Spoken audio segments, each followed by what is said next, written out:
What's up, YouTube? JankyYGO here. My name is Mikhael. I'm lowering my energy a little bit so I don't mess up my voice. And we have a bunch of new cards to talk about. It's the last of Phantom Rage. And the first card we're going to talk about, ironically, YGO Pro says is the last card, and it's a trap card called All or Nothing, which is a normal trap card. You can only activate one card with this card's name per turn. If your life points are lower than your opponent's, reveal the top card of your deck, and if you do, and it is a level 1 or 8 monster, either add it to your hand or special summon it. If it isn't, your opponent selects one of these effects. Life points of this card's owner become 1,000. The opponent of this card's owner gains life points until they have 8,000. This isn't a very good card. I shouldn't have to tell you why. You can't really reliably do this. I mean, even if you set it up, it's literally, at best, you're just summoning a blocker. Not a blocker. You're summoning a card and everything so you don't die. It's not a very good card, but it is cool to see him Pachi again. Next up, Ghost Tricks. Jack in the Hand. Jack in the Hand is a normal spell card. You can only activate one card with this card's name per turn. Reveal 3 level 1 monsters with different names from your deck. Your opponent picks one of those to add to your hand, and you add one of those to your hand and shuffle the remaining card into the deck. To their hand. Okay, this is an interesting card. I almost think it's still worth it if you're playing like a level 1 deck, because what are the chances that your opponent can use the level 1s? Unless you're playing like actual Ghost Tricks, right? And you do pick these 3, I don't think your opponent can really get anything, because otherwise they just get, Lantern, I guess. If you are in a mirror match of a level 1 deck versus a level 1 deck, obviously you side this out. But I think that, adding a card is like, it's still good. It's like a generic search card for level 1s, even if they get a card. That's my point. I think if you're playing like the lyrical Lucinia deck or whatever, you're still going to play this because they're not going to be able to use that card most of the time. And yeah, I'd be willing to test out this card is what I'm saying. Alright, now we got a bunch of the remaining cards. First card is Cupid Archery, which is a life fairy effect monster. Level 6, 2200 attack, 600 defense. You can only use this card's names of its first and second effect once per turn each. If only monsters you control are monsters with 600 defense, you can special summon this card from your hand. Also, as it says, minimum 1. 2, quick effect. You can discard 1 card and target 1 light fairy monster you control and 1 face-up monster. The level of the first target becomes the same as the second target until the end of the turn. It's cool that, it's a free special summon. I think there's probably a deck out there with a bunch of 600 defenses that could use this. I just can't think of it off the top of my head. So yeah, this is pretty neat. Generic fairy support. If you can summon, like normal summon anyone with 600 defense and then special. So that's cool. And then you can special summon the rest that aren't. Okay. Next up, Fluffiness, the Unconventional Commander, is a Dark Fiend effect monster. Level 4, 1800 attack, 0 defense. Okay, decent stat-wise. Let's see if it has a bad thing. If this is normal special summon, you can banish 1 trap from your deck. This card gains 1 level. Okay, I don't see the point of that. You can target 1 trap in either graveyard, banish it, and if you do this card, gains 1 level. If this card is destroyed by an opponent's card, you can set one of your banished normal trap cards to your field.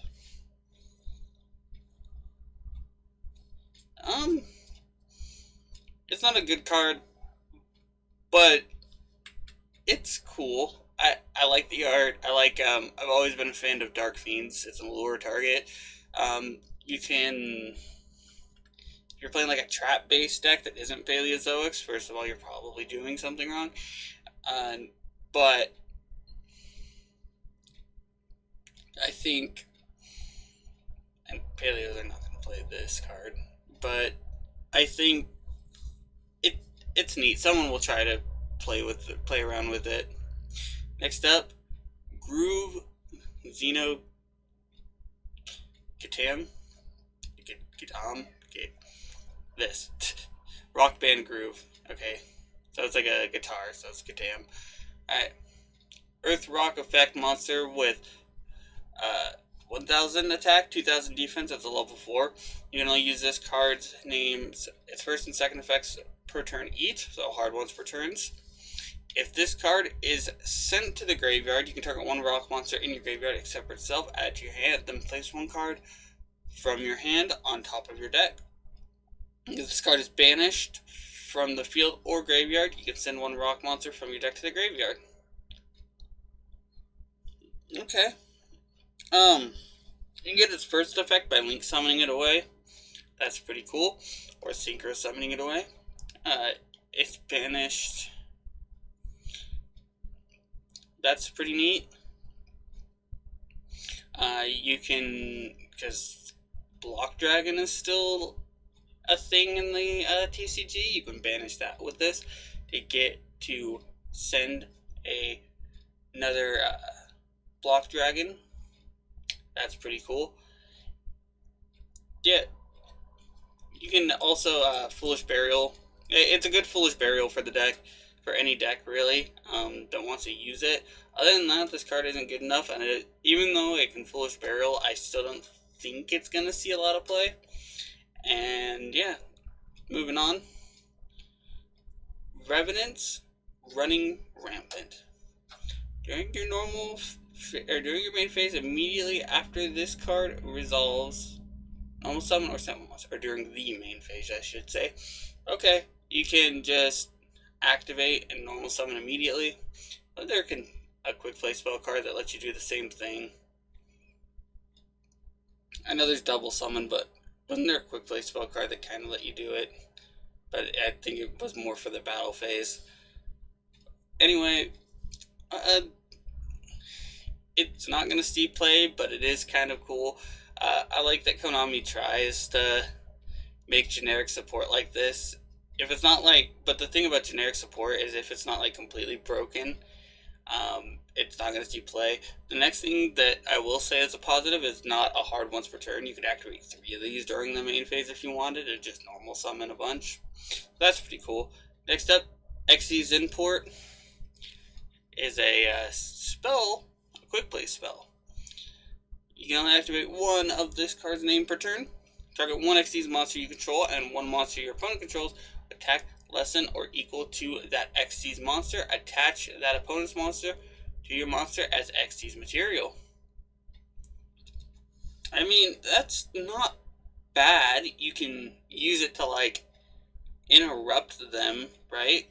You could summon like Baguska, and then they summon something like to try to climb or whatever. Like start to try to link climb, and you can just eat this. You can use this to get their Halabrix. I think that's what the TCG name is for needle fiber.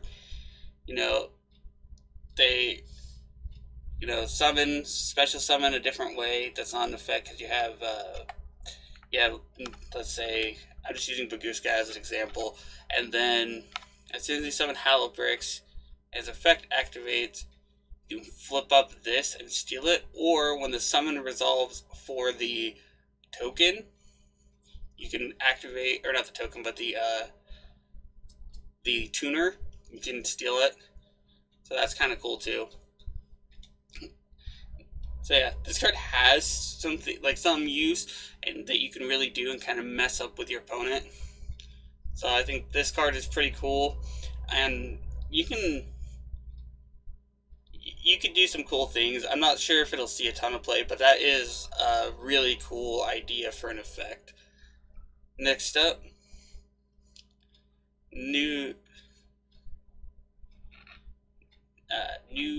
Fire Beast effect monster, Nezumi Hanabi, which is a level 4, 2000 attack, 200 defense fire monster. Cannot be used as material for fusion, Xyz, synchro, or link.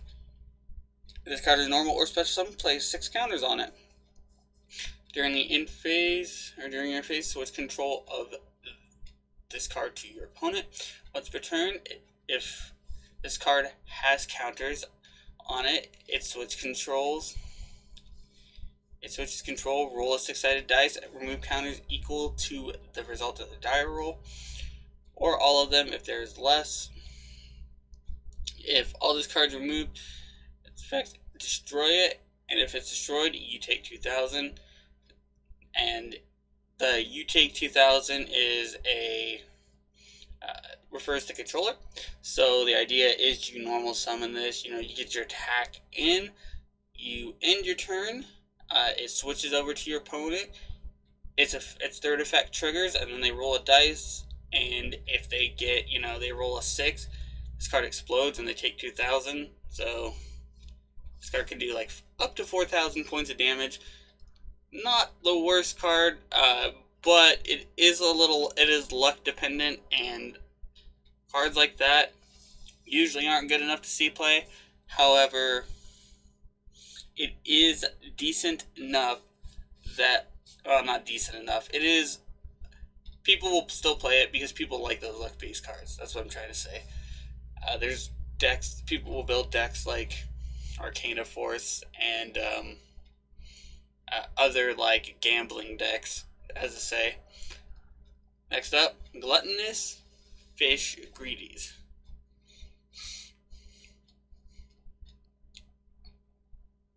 Which is a water fish tuner effect monster. Also, sorry for the pause there, it's clearing my throat. With 1,000 attack, 1,000 defense, you can only use this card's name once per turn. So hard once per turn for the first effect. You can target one fish, sea serpent, or aqua monster in your graveyard with a level less than or equal to the number of cards in your opponent's hand. Special summon it. But you cannot activate its effects during this turn. If this card is sent to the graveyard as synchro material, you can have the synchro monster that used it as material gain 200 attack and defense for each card in your opponent's hand.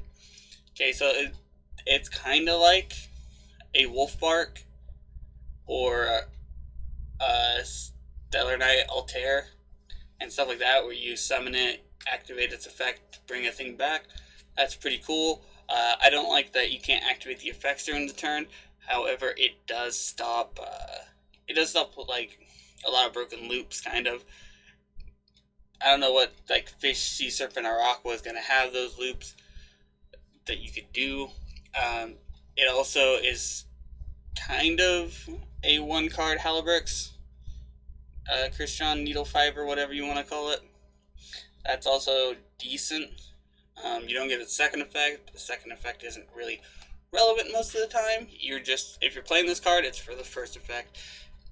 Next up, Magic Broker, which is last but not least. Magical Broker is a dark spellcaster effect monster. Level 3, 1,500 attack, 200 defense. You can only use this card's names of its second effect once per turn. So hard once per turn on the second effect. It cannot be destroyed by battle or card effect while you control a continuous spell card during your opponent's turn. Quick effect. You can send one face-up new spell or trap to your graveyard, draw one card. Not bad. Not good. decks that usually play continuous spells and traps want them most of the time. So I don't know what deck this really like solidly fits into. That you're just gonna be like, it's a slam dunk. I gotta play it in this deck, you know. But there's someone out there that will try it or see it and be like, oh, dude, I get to draw a card. But I don't think it's worth it.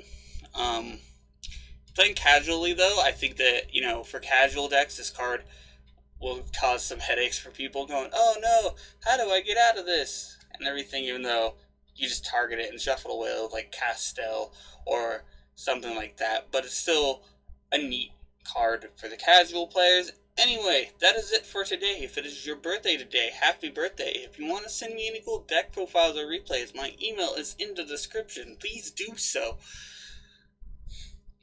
Also, I am doing a series with the Create a Card 2020 project with JankyYGO.